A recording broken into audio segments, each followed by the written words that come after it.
Bismillahirrahmanirrahim. Assalamualaikum warahmatullahi wabarakatuh. Shalom, Om Swastiastu, Namo Buddhaya, salam kebajikan, salam bela negara.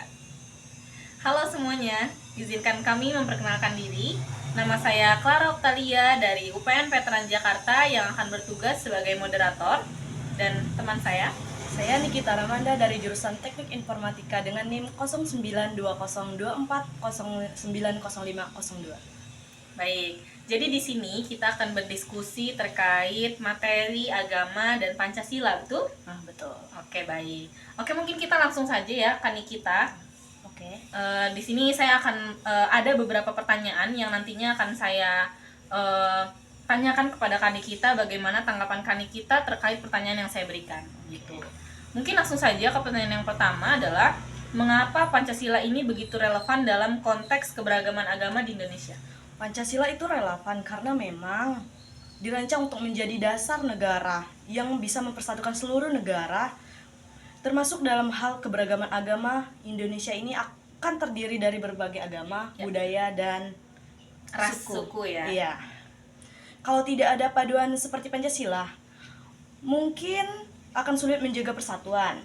Sila pertama saja sudah sangat menekankan pentingnya keimanan, tetapi dengan tetap menghormati kebebasan setiap individu untuk memilih agamanya. Ya, betul. Mungkin, ya. Baik, betul sekali ya. Seperti yang kita ketahui juga banyak sekali di poin-poin Pancasila ini yang mengandung unsur-unsur dari keberagaman budaya, suku, ras, dan agama. Begitu ya, teman-teman. Oke, mungkin untuk pertanyaan kedua, bagaimana implementasi sila pertama dalam kehidupan sehari-hari masyarakat menurut pandangan Kak Nikita?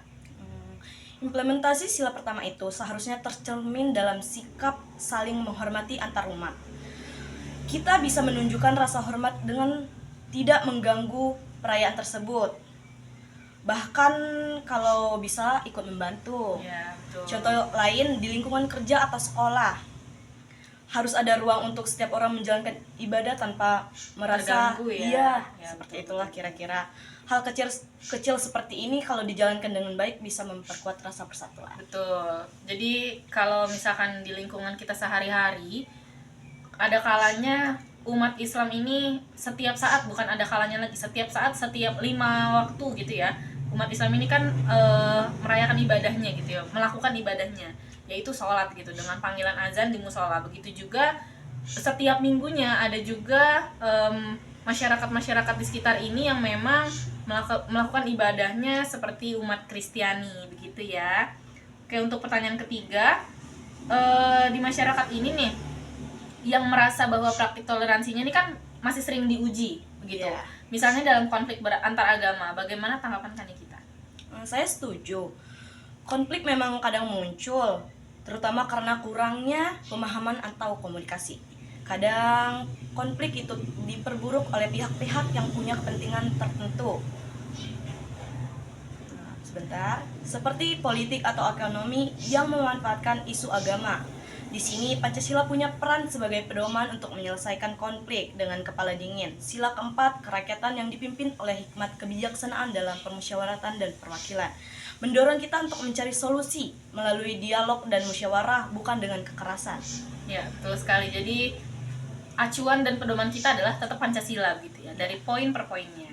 Selanjutnya, bagaimana pandangan Kak Nikita? Apakah pemerintah ini sudah cukup efektif dalam menjaga keseimbangan antara agama dan Pancasila? Saya rasa pemerintah sudah berusaha keras, tapi selalu ada ruang untuk perbaikan. Pemerintah harus lebih tegas dalam menindak pelanggaran yang menggunakan isu agama untuk memecah belah masyarakat. Selain itu, pendidikan tentang Pancasila dan toleransi harus lebih diperkuat di sekolah-sekolah.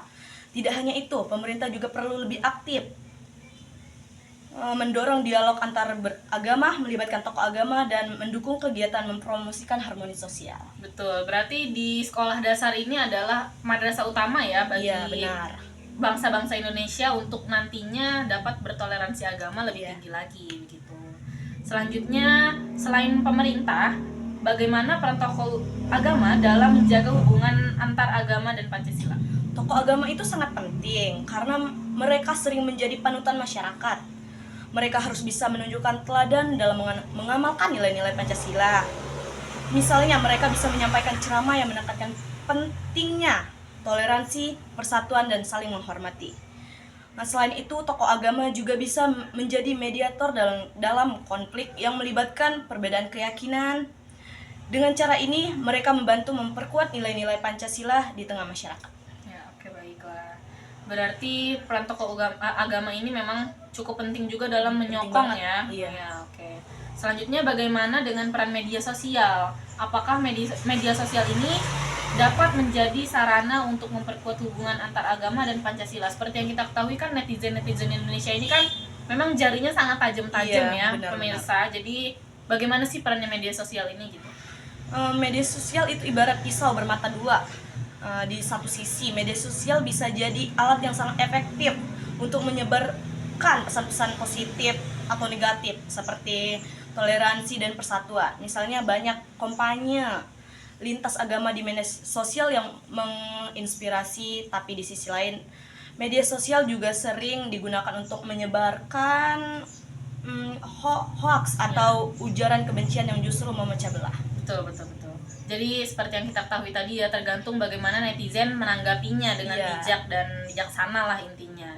Lalu selanjutnya tadi kan kita menyebut, kalau misalkan kita menyebut generasi muda ya, apakah contoh yang konkret yang bisa dilakukan generasi muda untuk mengamalkan nilai Pancasila ini dalam konteks keberagaman agama?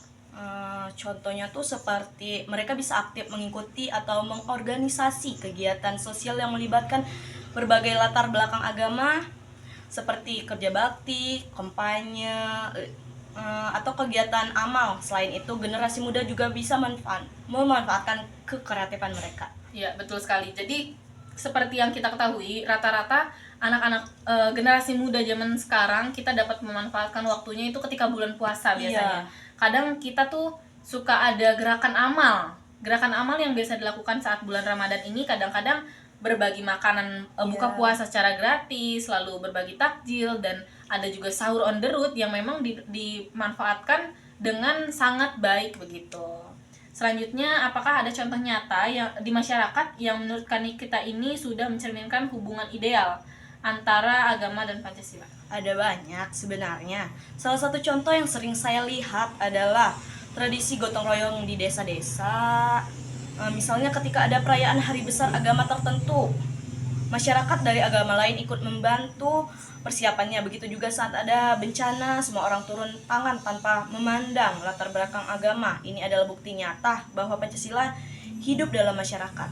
Iya, betul sekali. Jadi tidak hanya saat beribadah saja, tapi saat perayaan hari-hari besar juga banyak sekali masyarakat di sekitar warga kami ini yang memang bergotong royong untuk membantu menyukseskan acara tersebut begitu. Oke, sebelum kita akhiri nih Kani kita, ada nggak sih pesan Kani kita ini untuk masyarakat agar tetap menjaga harmoni antar agama dan Pancasila? Pesan saya, jadikan Pancasila sebagai pedoman hidup, bukan hanya sekedar hafalan. Amalkan nilai-nilainya dalam tindakan sehari-hari. Jangan biarkan perbedaan menjadi penghalang untuk bersatu. Jangan ingat, kita semua adalah bagian dari bangsa yang besar ini, dan hanya dengan persatuan kita bisa menjaga Indonesia tetap bersatu atau kuat. Ya, oke. Mungkin tadi kita sudah banyak sekali bertanya-tanya dan berdiskusi tentunya tentang bagaimana keberagaman agama dan Pancasila yang diterapkan di dalam kehidupan kita sehari-hari. Dan mungkin itu saja pemirsa dan teman-teman sekalian yang dapat kami sampaikan mengenai keberagaman agama dan Pancasila. Tentunya kami sebagai anak muda harus tetap menyokong keberadaan Pancasila dalam kehidupan kita sehari-hari, tentunya disangkutkan dengan keberagaman agama. Baik, mungkin itu saja. Kurang lebihnya mohon maaf. Saya Clara Octalia selaku moderator pamit undur diri. Dan Nikita, saya berterima kasih kepada Kak Clara sudah mengajak saya untuk berdiskusi tentang agama dan Pancasila ini. Kurang lebih saya meminta maaf ya Kak, kawan-kawan. Sama-sama. Terima kasih juga. Mungkin itu saja yang dapat kami sampaikan. Kurang lebihnya mohon maaf. Semoga banyak sekali dan banyak yang dapat diambil pelajarannya dari video kita kali ini. Kurang lebihnya mohon maaf. Wabillahi taufik wal hidayah. Wassalamualaikum warahmatullahi wabarakatuh.